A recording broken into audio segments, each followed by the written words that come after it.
लुपिजाइम plus, इसका pro body formula आपके digestive system को नेचुरली बैलेंस करने में मदद करता है। लुपिजाइम प्लस, आपका पाचन रहे इन कंट्रोल। ये खबरें बाकी खबरों से जरा हटकर है। शुरुआत करते हैं एक अनोखी शादी की खबर से।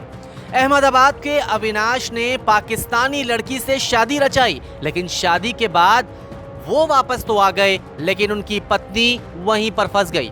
जी हां, अविनाश ने 14 फरवरी 2020 को पाकिस्तान के सिंध प्रांत की रहने वाली सना कुमारी से शादी की थी।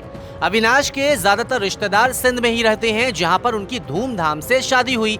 लेकिन उसके बाद कोरोना की वजह से लॉकडाउन लग गया और उससे पहले अविनाश तो इंडिया वापस आ गए थे, लेकिन लॉकडाउन के कारण उनकी दुल्हन सना पाकिस्तान में ही फंस गई हैं। तब से लेकर अब तक करीब 7 महीने का वक्त गुजर चुका है और उनकी पत्नी गर्भवती भी हो चुकी हैं। दोनों चाहते हैं कि उनका आने वाला नन्हा मेहमान भारत में जन्म ले, इसलिए अविनाश अपनी गर्भवती पत्नी को वापस पाकिस्तान से भारत बुलाने के लिए वीजा की गुहार लगा रहे हैं, ताकि वो जल्द से जल्द भारत पहुंच सके।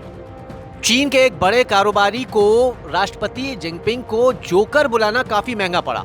चीनी सरकार की तरफ से दायर शिकायत पर कारोबारी रेन झिंगियांग को कोर्ट से 18 साल की सजा हो गई। रियल एस्टेट टाइकून रेन झियांग ने कथित तौर पर राष्ट्रपति शी जिनपिंग को जोकर कहा था। उन्होंने यह आलोचना कोरोना वायरस महामारी से निपटने में चीनी राष्ट्रपति के असफल रहने पर की थी।